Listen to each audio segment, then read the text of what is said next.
गावा। मनुष्य का जन्म बार बार नहीं मिलता है, एक ही बार मिलता है, और वो भी हजारों जन्मों के कर्म से, हजारों जन्मों के पुण्य के बाद मनुष्य को मानव का जन्म मिलता है। मांगने से नहीं मिलता है, कर्म से मिलता है। अगर अच्छा कर्म है तो मनुष्य जन्म मिलेगा, अगर कर्म ही अच्छा नहीं है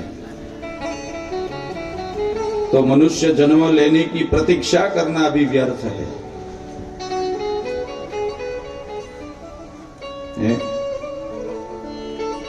बड़े भाग्य मनुष्य तन पावा, सुर दुर्लभ सद ग्रंथ न गावा। ये मनुष्य जन्म हमको मिला है, और अगर हम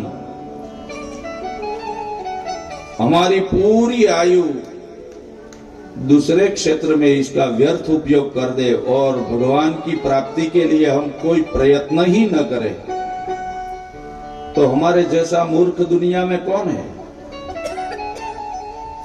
भगवान ने मनुष्य जन्म दिया है संपत्ति इकट्ठी करने के लिए और सुख वैभव बनाने के लिए, बंगला गाड़ी बनाने के लिए, परिवार बनाने के लिए, इसलिए दिया है।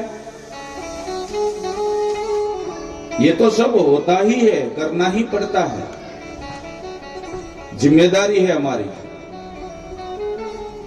हमारे फर्ज में आता है।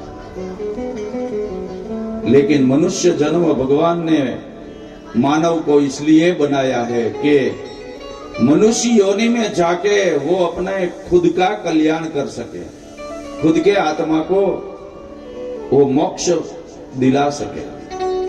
हम ऐसा सोचते हैं कि हमारे संतान हमारे पीछे श्राद्ध कर्म करेंगे, पिंडदान कर्म करेंगे, तर्पण करेंगे तो हम मुक्त हो जाएंगे।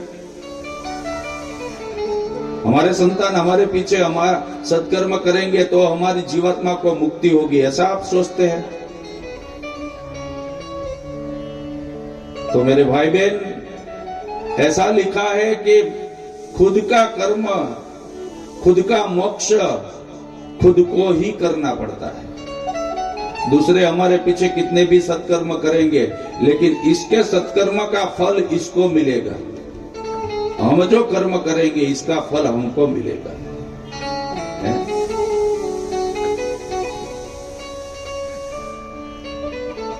सत्कर्म करने से फल मिलता है। और गीता जी में तो जब कुरुक्षेत्र के मैदान में युद्ध हुआ और अर्जुन ने भगवान कृष्ण को कहा कि प्रभु, आज युद्ध का आरंभ होने जा रहा है, मैं आपको एक विनती करता हूं, कृपा करके मेरे रथ को दोनों सैन्य के बीच में आप खड़े रखो, जिससे मैं देख सकूं कि मेरे सामने जो युद्ध करने आया है वो मेरे क्या लगते हैं। भगवान ने, अर्जुन ने कहा तो रथ चलाया और दोनों सैन्य के मध्य में आके रथ को रोक दिया और बोले भगवान कि अर्जुन, ये जो सेना देख रहा है ना तू, दुर्योधन की, वो सब तुझे मारने या तेरे हाथों से मरने आए हैं। वो सब तुझे मारने आए हैं या तो तेरे हाथों से मरने आए हैं। और अर्जुन ने रथ के ऊपर खड़ा होकर दुर्योधन की सेना की ओर दृष्टि की, तो इसके अंदर अर्जुन ने किसी गैर को नहीं देखा, अपनों को ही देखा। सामने अपने काका, दादा, मामा, बुआ का लड़का, अपने गुरु को देखा, अपने गुरु पुत्र को देखा, सब रिश्तेदारों को देख के अर्जुन बोला कि प्रभु, ये सब मेरे दुश्मन हैं। अरे प्रभु, इसको मार के अगर मुझे राज्य मिलेगा तो भी वो राज्य करने में मुझे कोई रस नहीं है, कोई इंटरेस्ट नहीं है। प्रभु, इससे अगर मैं हार गया तो भी मेरी दुनिया में बदनामी होगी, और अगर इसके ऊपर मैंने विजय पा ली तो अपनों को मार के जो राज्य मिले वो राज्य में मुझे क्या सुख मिलेगा? है? ये सब मेरे दुश्मन है। मैं नहीं युद्ध करूंगा, मैं इसको नहीं मारूंगा, मैं इसके सामने युद्ध नहीं करूंगा। ऐसा कहकर अर्जुन जब अपने रथ के अंदर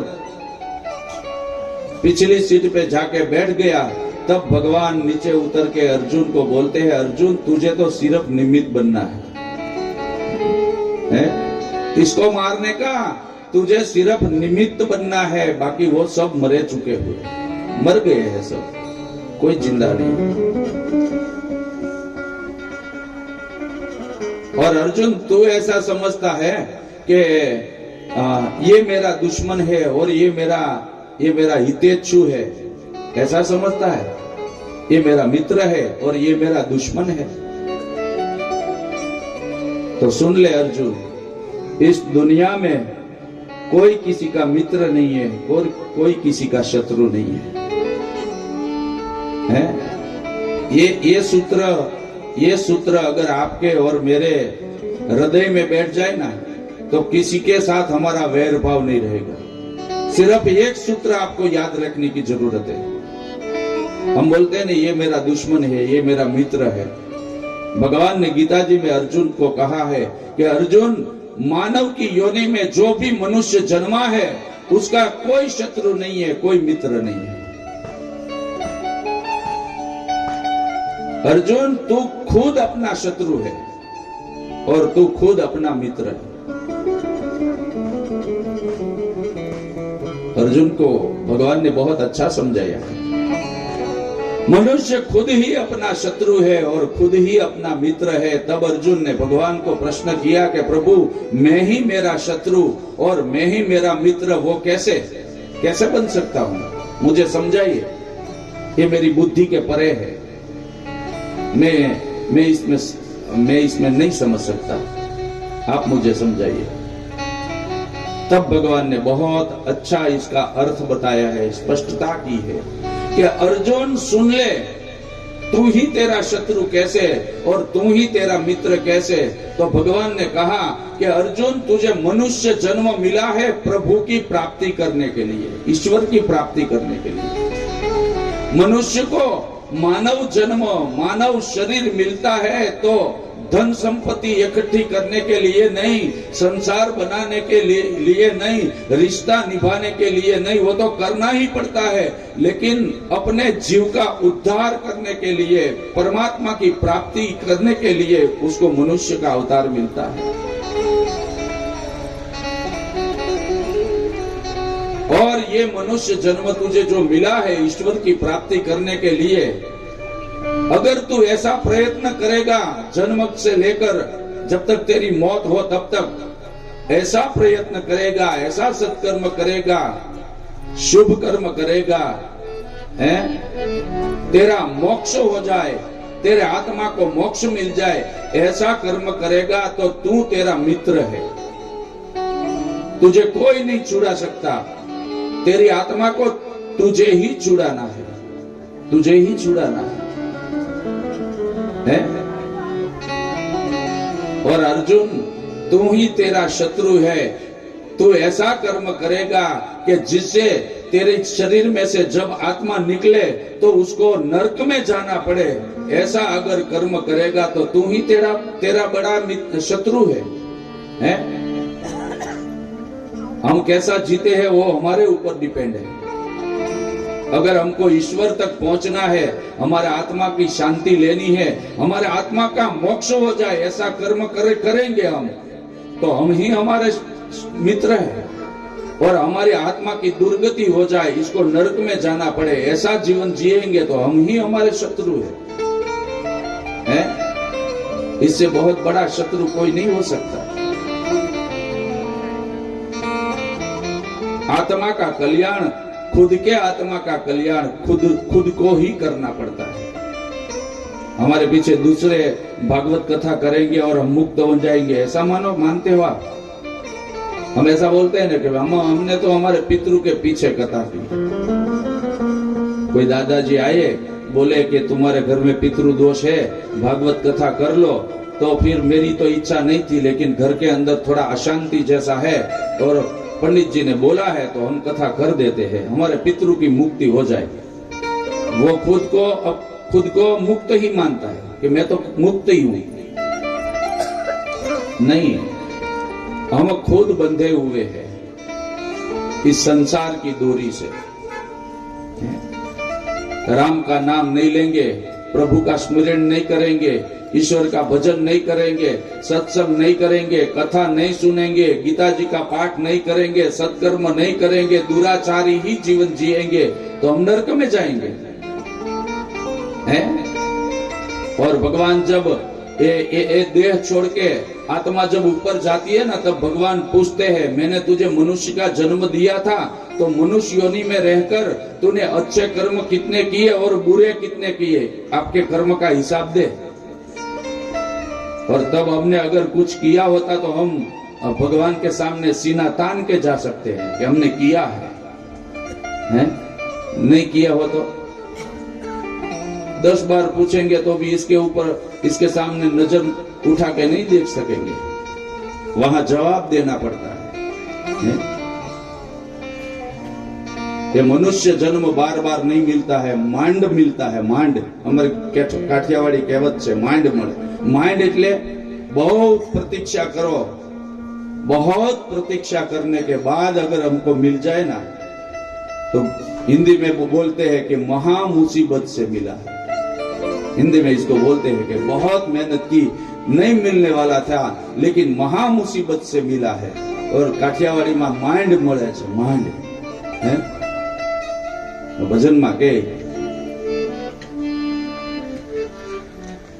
तने મળ્યો મનુષ્ય અવતાર માંડ કરીને રે, તને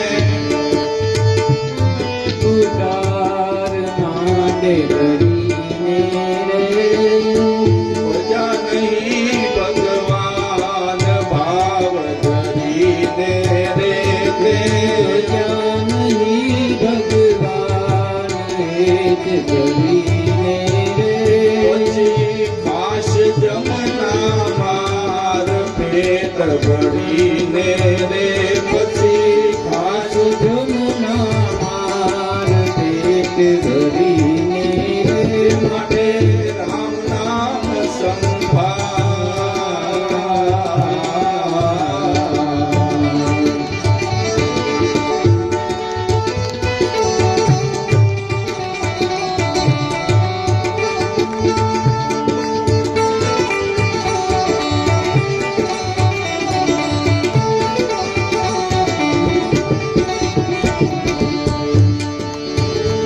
પલટાવી ફિર ન આવે, મૂર્ખ મનમાં વિચાર।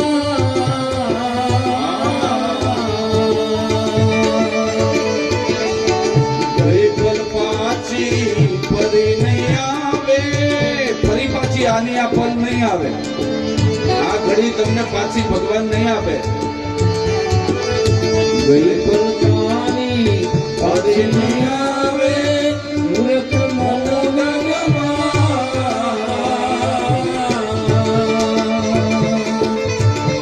સાગરની ફૂલવણીમાં, સાગરની ફૂલવણીમાં વીતી ગયા યુગ 4 ફેરા ભરીને રે, મળ્યો મનુષ્ય અવતાર માંડ કરીને રે, કે મજા નહીં ભગવાન ભાવ ધરીને રે, મારે ખાસ જમના માર પેટ ભરીને રે, મને રામ નામ સંભાળ।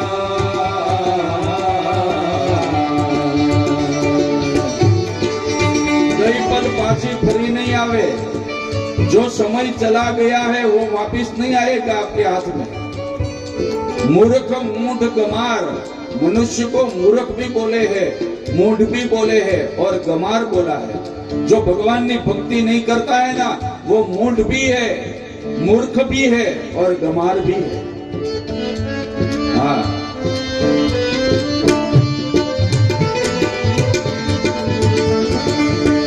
ગજરાયની માં જુગતે રાખ્યો નવ નવ માસ નિર્ધાર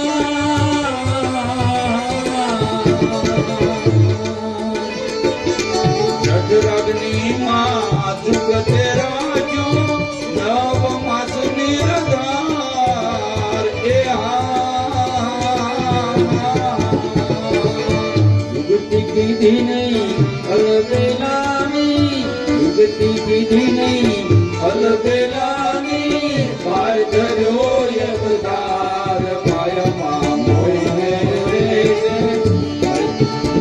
અવતાર માંગ કરીને જોયા નહીં ભગવાન ભાવ ધરીને રે તમે આશ જમના માર ભેટ ધરીને રે માટે નામ નામ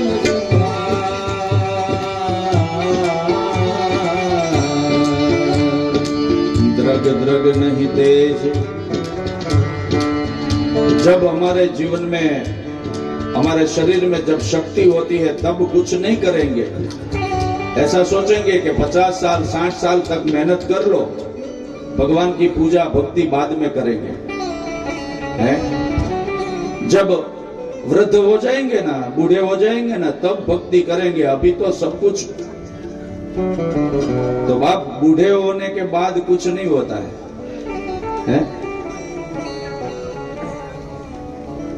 शरीर जीर्ण हो जाएगा तब कुछ नहीं होता है? हमारे कवि कहते हैं कि द्रग द्रग नहीं तेज देह जब डगमग पग पग मग मग अलग पड़ा। द्रग द्रग नहीं तेज देह जब डगमग पग पग मग मग अलग पड़ा। जग जग मुख दंत बदन जब पग पग जम कर लग पग जग राम। द्रग द्रग नहीं तेज देह जब डगमग, द्रग द्रग नहीं तेज देह जब डगमग पग पग मग मग अलग पड़म। जग जग मुख दंत बचन जब पग पग जमन चर लग जग जग राम। अंगम गलितम फलितम मुंडम दशन विहीनम जातम तुंडम। वृद्धो याति गृहीत पदंडम तदपि न मूर्छ जराशा पिंडम। भज गोविंदम गोविंदम भज मुंडम ते। भज गोविंदम गोविंदम भज मुंडम ते। ગોવિંદમ ભજ મુંડમ તે। जय हो।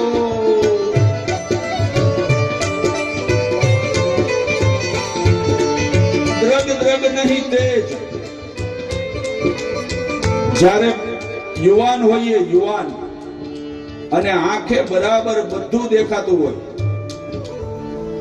શરીર આપણું હૃષ્ટપુષ્ટ હોય, 30 વર્ષની 35 વર્ષની 25 વર્ષની ઉંમર હોય, ત્યારે આંખે નંબર પણ ના આવ્યા હોય અને બરાબર દેખાતું હોય, ત્યારે તમે ભગવાનના મંદિરે જઈ અને દર્શન કરવા ન જાઓ, બરાબર દેખાતું હોય ત્યારે ન જાઓ અને પછી 60 વર્ષે મોતિયા આવી જાય, પછી એમ કહો કે હવે મને મંદિરે લઈ જા, તો શું દર્શન થાય ભગવાનના?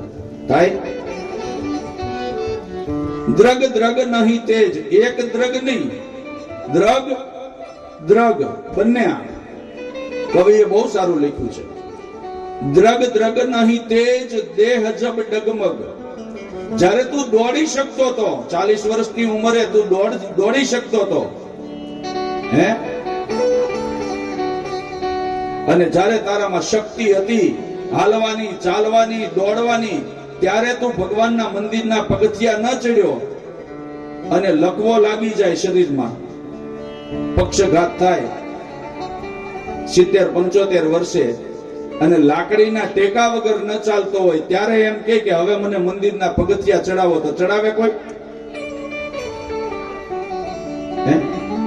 જ્યારે તારી ઉંમર હતી, જ્યારે તું નાનો હતો, જ્યારે તું દોડી શકતો હતો, ભગવાનના દર્શન તારી મેળાએ કરી શકતો હતો, ત્યારે તું ન ગયો અને હવે તારા પગ રહી ગયા. ઘૂંટણ તારા ઢાંકણી બદલાવાની વારો આવ્યો.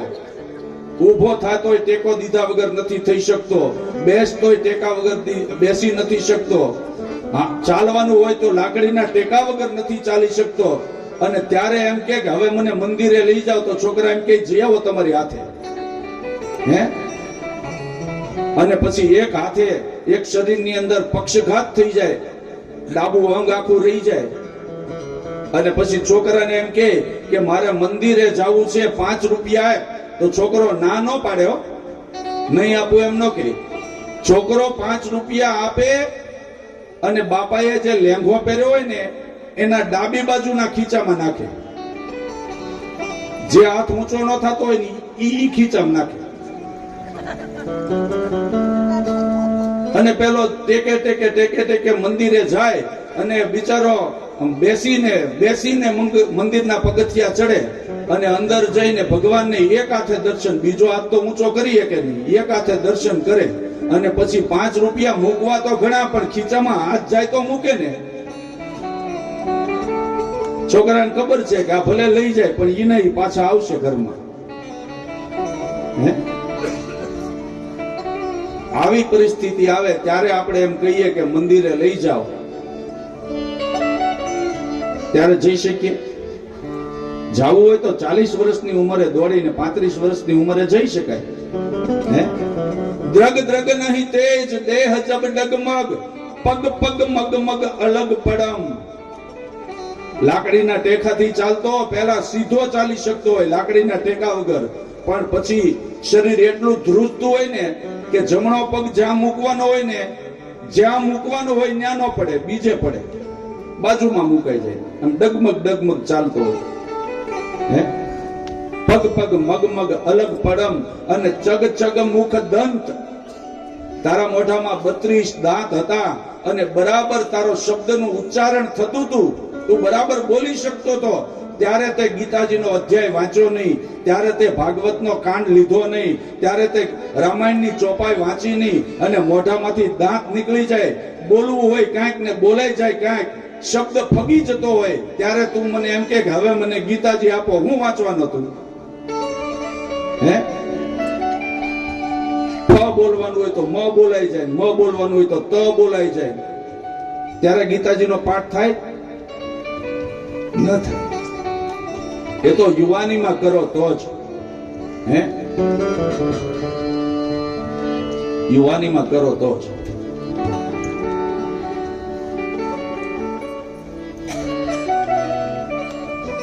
યુવાનીમાં કરેલું, યુવાનીમાં મેળવેલું ધન અને યુવાનીમાં કરેલું કર્મ, વ્યક્તિ કોઈ દિવસ દુખી નથી થતો.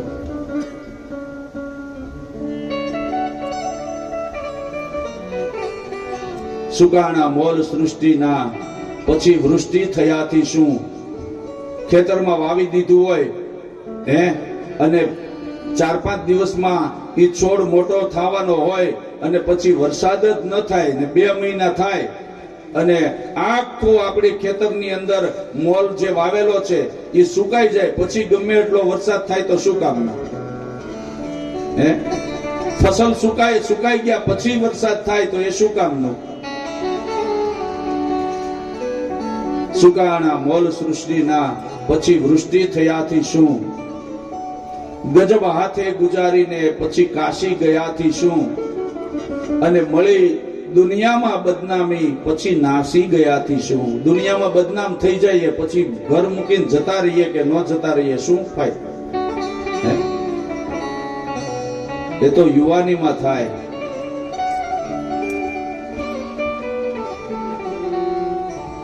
યુવાનીની તો વાત જવા દો, ઘણા તો વૃદ્ધાવસ્થામાં કથા સાંભળવા ન આવતા, હો, ઘેરે હુઈ જાય. હા હા, ગામમાં કથા ચાલતી હોય ને તો એમ કે ભાઈ એક દિવસ હાજરી આપી આવશું. હાજરી આપવાનો, આ હાજરી આપવાનો પ્રસંગ છે. હે? એક દિવસ જઈ આવશું એટલે એનો અર્થ એવો થાય કે વક્તા જે ગરધણી કથા કરે છે, જે એને રાજી કરવા માટે આવે છે, ભગવાનને રાજી કરવા નથી આવતો. હે યજમાનને રાજી કરવા આવે પણ ભગવાનના દર્શન કરવા નથી આવતો. 7 દિવસમાં એક વખત ચક્કર મારી આવશું એટલે એને એમ થઈ જાય કે આવી ગયા. એટલે સંબંધ સાચવવા આવે છે પણ ભક્તિ કરવા નથી આવતો, કથા સાંભળવા નથી આવતો.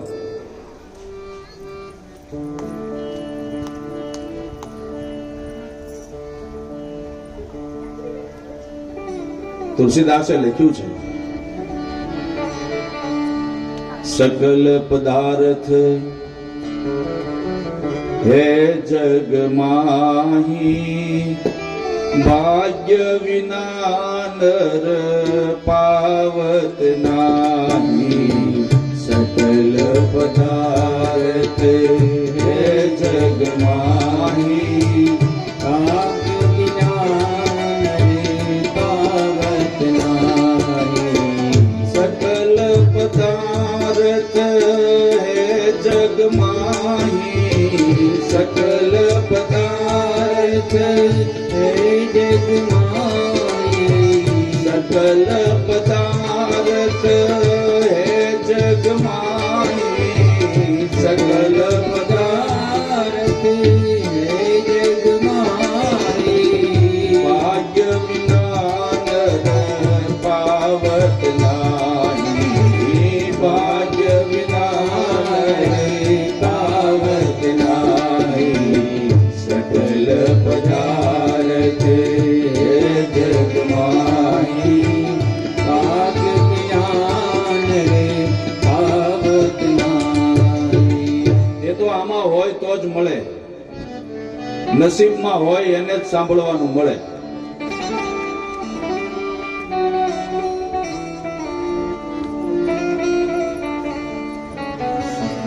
કિસ્મતમાં હોય તો જ સાંભળવાનું મળે, નહીતર મળતું સમજાય છે ને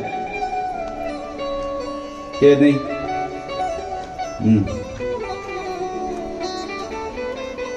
નથી એક ગામમાં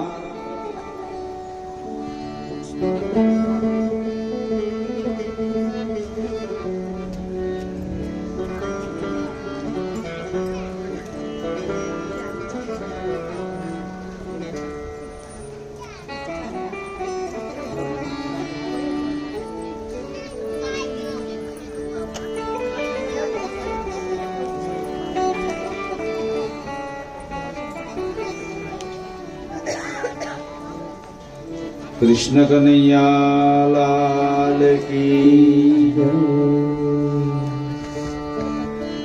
અહીંયા ધ્યાન રાખીને બધા કથા સાંભળજો. પૂર્ણાહુતિનો દિવસ છે. હવે આપણી પાસે 2 કલાક સત્સંગના રહ્યા છે, એટલે આ 2 કલાક તો આપણા વાંજિયા નહીં જાય.